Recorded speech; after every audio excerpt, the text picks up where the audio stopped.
Hi hello welcome to current news. నమస్తే madam.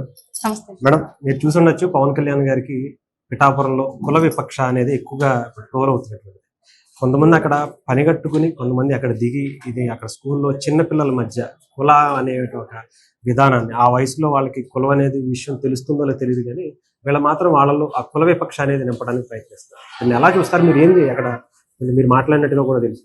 Pawan Kalyan గారికి వీళ్ళు అవినీతి ఆరోపణలు చేయలేరు, అలాగే ఆయన వ్యక్తిత్వాన్ని హననం చేయలేరు, పాలనా పరంగా ఎలాంటి అపప్రద ఆయన మీద అంటగట్టలేరు. కాబట్టి ఆయన నియోజకవర్గంలో కొన్ని వైసీపీ రాబందులు వాలి ఎక్కడ ఏ సమస్య లేకపోయినా సరే సమస్యని క్రియేట్ చేసి దాన్నే ప్రచారం చేసి ఆ బురదను పవన్ కళ్యాణ్ గారికి అంటించేటువంటి ప్రయత్నం అయితే ముమ్మరంగా చేస్తూ ఉంది.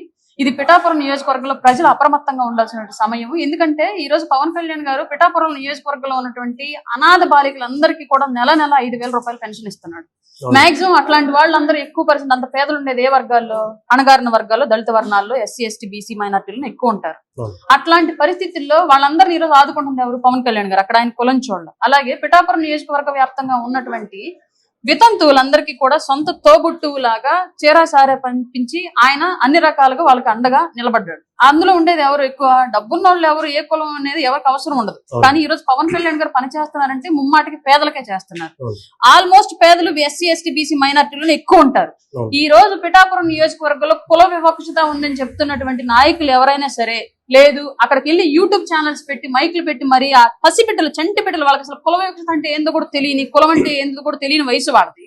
అట్లాంటి వాళ్ళ దగ్గర మైకులు పెట్టి మాట్లాడిస్తున్నటువంటి వాళ్ళందరూ కూడా ఈ పేదలకు సంబంధించి ఆర్థికంగా వాళ్ళకు ఉన్నటువంటి ఇబ్బందులను ఏ రోజన్నా ఆదుకున్నారా? పవన్ కళ్యాణ్ గారు మాత్రమే ఆదుకున్నారు. మరి అవన్నీ కూడా కనుమరుగు చేసేసి ఇద్దరు బిడ్డలు, చిన్న బిడ్డలు కొట్టుకున్న విషయాన్ని ఈ స్థాయిలో తీసుకెళ్తున్నారంటే వైసీపీ బలంగా నమ్ముతుంది పవన్ కళ్యాణ్ అనేటువంటి వ్యక్తి రాజకీయాల్లో ఉన్నన్ని రోజులు జగన్ అనే వ్యక్తి అధికారంలోకి రాడు అనేటువంటి విషయాన్ని బలంగా నమ్ముతుంది. కాబట్టి ఆర్థిక అవినీతి ఇట్లాంటి ఆరోపణలు ఏమి చేయలేక ఇట్లాంటి కుల వివక్షతను రగిల్చేటువంటి ప్రయత్నం అయితే చేస్తూ ఉంది. అక్కడ వాళ్ళు ఎస్పెషల్లీ ఒక విషయాన్ని బలంగా తీసుకెళ్లారు. ఏం తీసుకెళ్లారు? అగ్రవర్ణాల పిల్లలను దగ్గరకు చేర్చి అణగారిన వర్ణాల పిల్లలను బయటకు పెట్టారని చెప్పేసి ఒక మాట చెప్పారు. కానీ ఆ హెడ్ మాస్టర్ యొక్క సామాజిక వర్గం ఏంటి ఎక్కడేం చెప్పారా? ఆ హెడ్ మాస్టర్ యొక్క సామాజిక వర్గం కూడా దళితులు. అక్కడ జరిగినటువంటి విషయం నేను నేరుగా ఆ పిల్లల తల్లిదండ్రులతో మాట్లాడాను. అదే రోజు మాట్లాడాను. ఈ విషయం ఎప్పుడైతే మీడియాలో హైలైట్ అయింది అదే రోజు మాట్లాడాను. నా దగ్గర రికార్డెడ్ వీడియో, ఆడియో కూడా ఉంది క్లియర్లీ. అతను చెప్పిన విషయం ఏంటి అంటే, మా పిల్లలు కొంచెం దేహదారుఢ్యం బలంగా ఉన్నారండి, అవతల వాళ్ళ పిల్లలు కొంచెం వీక్ గా ఉన్నారు, దెబ్బలు అవతల వాళ్ళ పిల్లలకి తగలటం మూలంగా ఇది ఊళ్ళో రెండు సామాజిక వర్గాలకో లేదంటే అటు తల్లిదండ్రులకి ఇటు తల్లిదండ్రులకి పెద్ద గొడవలు అయిద్దని చెప్పేసి హెడ్ మాస్టర్ గారు సమయస్ఫూర్తిగా కొట్టినటువంటి పిల్లల్ని బయట నుంచోబెట్టి మీ అమ్మా నాన్నలను తీసుకొని పోండి లేదంటే పెద్ద గొడవలు అవుతాయి అని దెబ్బలు తిని బాధపడుతున్నట్టు పిల్లలను లోపల కూర్చోబెట్టి, పైగా ఈ బయట కొట్టినటువంటి పిల్లలు ఎవరైతే ఉన్నారో వాళ్ళని ఒక మాట అన్నారు. సహజంగా ఏమంటారు?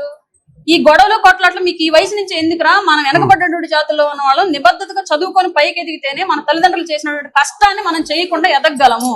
మీ నాన్న కూలి పని చేసుకుంటున్నాడు, మీరు అదే చేసుకుంటారా? మీ అమ్మగారు మొక్కజొన్న పొత్తులు అమ్ముకుంటున్నారు, మీరు కూడా అట్లాగే అమ్ముకుంటారా? మరి ఇవన్నీ పక్కన పెట్టి చదువుకుంటే కదా మీరు పైకి రాగలరు, ఉద్యోగాలు చేయగలరు, మీ తల్లిదండ్రుల కష్టాన్ని తీర్చగలరు అని చెప్పేసి ఆ హెడ్ మాస్టర్ పూర్తిగా తమ బిడ్డలకి ఎలా అయితే భయం చెప్పుకుంటాడో, విద్యా బుద్ధులు నేర్పిస్తాడో అదే స్థాయిలో చెప్పడం జరిగింది. కానీ ఈ దుర్మార్గపు వైసీపీ ఛానళ్లు, దుర్మార్గపు వైసీపీ నాయకులు చేసినటువంటి ప్రోపగాండా ఏంటంటే పూర్తిగా హెడ్ మాస్టర్ యొక్క సామాజిక వర్గాన్ని కంప్లీట్ గా పక్కన పెట్టేసి ఆయన తమ బిడ్డలకు ఎలా అయితే భయం చెప్పుకుంటాడో అలా చెప్పినటువంటి విషయాన్ని కూడా పొత్తులు అమ్ముకునే వాళ్ళని చెప్పేసి ఎగతాళి చేశాడని చెప్పేసి ఇట్లా క్రియేట్ చేసి తల్లిదండ్రులని ఆ టైం ఇన్ఫ్లుయెన్స్ చేసి తప్పుడు మాటలు మాట్లాడించారు.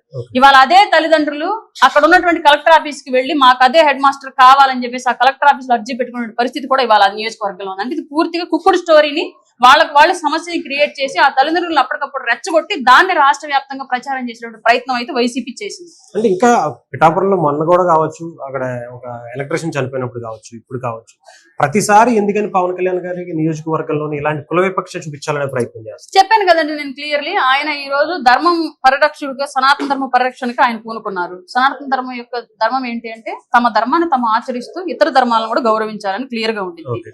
ఎక్కడా కూడా ఇతర ధర్మాలను దూషించాలని, అడ్డుపడాలని ఎక్కడ ఉండదు. క్లియర్లీ ఈ రోజు పవన్ కళ్యాణ్ గారు తను ఆచరిస్తున్న సనాతన పాటిస్తూనే మిగతా ధర్మాలను కూడా గౌరవిస్తున్నారు. చర్చిలకు విరాళాలు కావాలంటే ఇస్తున్నారు, మసీదులకు విరాళాలు కావాలంటే ఇస్తున్నారు, ముస్లింలని దగ్గరకు చేర్చుకుంటున్నారు, క్రైస్తవుల్ని దగ్గరకు చేర్చుకుంటున్నారు, వాళ్ళకి గవర్నమెంట్ పరంగా సహకరిస్తున్నారు. నియోజకవర్గంలో ఆ బిడ్డలకి ఉన్నటువంటి సమస్యలను కూడా ఆయన క్లియర్ చేస్తున్నారు. ఆ ఇళ్లలో వచ్చినటువంటి ఇబ్బందులు కూడా ఆయన క్లియర్ చేస్తూ ఉన్నారు. ఉప్పాడ తీరలేక అది మీకు తెలుసు, ఆల్మోస్ట్ అక్కడ అందరూ ఎక్కువ ఒకే సామాజిక వర్గం అండ్ క్రైస్తవ మతాన్ని అనుసరించే వాళ్ళు ఎక్కువ మంది ఉంటారు. కానీ ఈ రోజు ఆ తీర ప్రాంతంలో గతంలో ఎప్పుడూ లేనటువంటి ఏ మంత్రి, ఏ నియోజకవర్గానికి సంబంధించి ఎమ్మెల్యే చేయనటువంటి సాహసాన్ని ఈ రోజు చేసి ఆయన ఆ తీరరాక కోతకు గురవ్వకుండా పెద్ద ఎత్తున ప్రయత్నాలు చేస్తున్నాడు ఆ కుటుంబాలను కాపాడడానికి. కానీ ఇవన్నీ పక్కన పెట్టేసి ఈ రోజు వైసీపీ కేవలం మత ఘర్షణలు లేపేటువంటి ప్రయోగాలు చేస్తోంది అంటే చెప్పానుగా, ఈ రోజు పవన్ కళ్యాణ్ గారు ఆంధ్రప్రదేశ్ రాష్ట్ర రాజకీయాల్లో ఉన్నన్ని రోజులు జగన్ అనే వ్యక్తి అధికారంలోకి రాడు, ఇది బలంగా నమ్ముతోంది వైసీపీ. కాబట్టే ఈ మత ఘర్షణలు కుల ఘర్షణలు రేపి పవన్ కళ్యాణ్ గారికి ఆ బురదను అంటించి ఆయన రాష్ట్ర రాజకీయాలు ఆయనకు నష్టం జరిగేలాగా ప్రయోగాలు అయితే చేస్తూ ఉంది. ఆ ప్రయోగాలు ఎట్టి పరిస్థితుల్లోనూ ప్రజలు సక్సెస్ అవ్వనివ్వరు.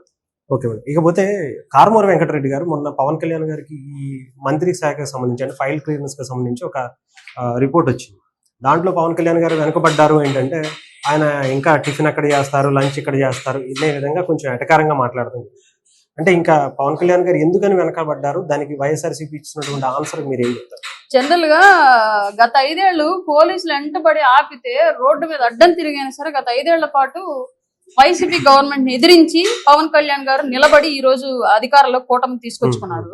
ఒకసారి ఇంటికి పోలీసులు వెళ్ళగానే బాత్రూమ్ లోకి తలుపేసుకున్నటువంటి వ్యక్తులు కూడా పవన్ కళ్యాణ్ గారి యొక్క నిజాయితీని, ఆయన యొక్క పాలనని, ఆయన గట్స్ ని ప్రశ్నించేటువంటి హక్కు వాళ్ళకు ఉందా లేదా అన్నది ఒకసారి గమనించుకోవాలి వైసీపీ వాళ్ళు క్లియర్లీ.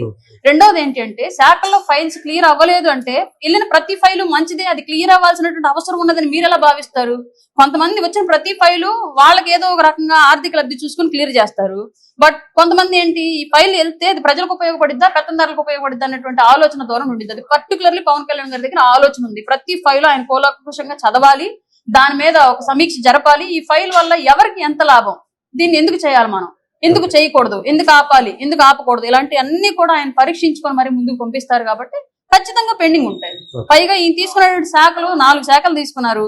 4 శాఖలు కూడా ప్రజలకు రిలేటెడ్ గా ఉంటాయి. గత ప్రభుత్వాలు పూర్తిగా వాళ్ళు పక్కన పెట్టబడినటువంటి శాఖలు అవి. పంచాయతీరాజ్ శాఖలు ఎన్ని లోపాలు ఉన్నాయో గతంలో మీరు ఎప్పుడైనా గమనించారా? ఇవాళ అవన్నీ పవన్ కళ్యాణ్ గారు వచ్చాక క్లియర్ అవుతున్నాయి. అసలు ఫండ్స్ ఇప్పుడు వచ్చాయంటే అర్థం గతంలో ఫండ్స్ ఏం చేశారంటే ఎవరి దగ్గర సమాధానాలు లేవు. కానీ ఇవాళ కేంద్రం నుంచి వచ్చినట్టు ప్రతి రూపాయి, రాష్ట్రం నుంచి కేటాయించబడిన ప్రతి రూపాయికి లెక్కలు ఉన్నాయి. ఇవాళ ఇంత పారదర్శకంగా పవన్ కళ్యాణ్ గారు చేస్తున్నారు కాబట్టి ఖచ్చితంగా టైం పడుతుంది ఏ ఫైల్ కైనా సరే. అంటే ఇక్కడ వైఎస్ఆర్సీపీ ఇప్పుడు మొత్తం గతంలో పవన్ కళ్యాణ్ గారి గురించి అధికారంలో ఉన్నప్పుడు ఎలా అయితే మాట్లాడారో ఇప్పుడు కూడా మళ్ళీ అదే వాయిస్ వినిపిస్తున్నట్టుగా కనిపిస్తుంది. ఈవెన్ జగన్మోహన్ రెడ్డి గారు మళ్ళీ దత్తపుత్రుడు అనడం కావచ్చు, వైఎస్ఆర్సీపీకి నాయకులందరూ కూడా మళ్ళీ అదే మాట వాడటం కావచ్చు, ఇవన్నీ మళ్ళీ అదే వాయిస్ మళ్ళీ వినిపించడం దేని కారణం ఏంటంటే ఆ జగన్ అనే ఉత్తపుత్రుడికి అసలు ముందు రాజకీయం ఎలా చేయాలో తెలియదు. ఒకసారి అధికారం వాళ్ళ నాన్నగారు మరణాన్ని బేస్ చేసుకుని వచ్చింది, వాళ్ళ బాబాయ్ హత్యను బేస్ చేసుకుని వచ్చింది, అతనే గుచ్చించుకున్నట్టు కోడి కత్తిని బేస్ చేసుకుని వచ్చింది. కాబట్టి లేదా 5 ఏళ్ల పాటు లగ్జరీగా తాడేపల్లి ప్యాలెస్ లో కూర్చొని పరదాలు కట్టుకుని వచ్చి మాట్లాడి క్లియర్ చేసుకున్నారు 5 ఏళ్ల పాటు పాలన. ఎప్పుడన్నా పాలన అంటే ఎలా చేయాలి, ప్రజలకు ఏం అవసరం, ప్రజాస్వామ్యబద్ధంగా ఎలా ఉండిద్ది, ఏ శాఖలో ఎలా మనం పనిచేయాలి, ఏ నాయకుడు ఎలా ఉండాలి అని ఎప్పుడన్నా కనుక జగన్మోహన్ రెడ్డి రాజకీయం నేర్చుకుని కనుక ఉంటే, రాజకీయం అంటే అతను చూసినటువంటి రాజకీయం కాదు, ప్రజలకు అవసరమైన రాజకీయం కనుక చూసి ఉంటే ఈ రోజు పవన్ కళ్యాణ్ గారి యొక్క పరిపాలన తీరు ఎలా ఉందో, ముఖ్యమంత్రి చంద్రబాబు నాయుడు గారి పరిపాలన తీరు ఎలా ఉందో అలాంటి పరిపాలన అతను చేసిండేవాడు. ఇవాళ విమర్శించాలని అతను ప్రాపర్ గా విమర్శించేటువంటి పదజాలం తెలిసి ఉండేది, భావజాలం తెలిసి ఉండేది. అతనికి అసలు రాజకీయమే తెలియదు కాబట్టి వాళ్ళు ఎలా విమర్శించాలో తెలియదు, ఏ విషయం మీద మాట్లాడాలో కూడా తెలియదు. స్క్రిప్ట్ వస్తే వచ్చి మీడియా ముందు కూర్చొని 4 జోకులు వేసి వెళ్ళిపోవడం మాత్రం జగన్మోహన్ రెడ్డికి తెలుసు. కాబట్టి ఆయనకి తిట్టడం ఒకటే తెలుసు. అతను చిన్నప్పటి నుంచి పెరిగినటువంటి సంస్కృతి అలాంటిది కాబట్టి అతను అట్లాగే రాజకీయాలు చేస్తాడు. Right, thank you.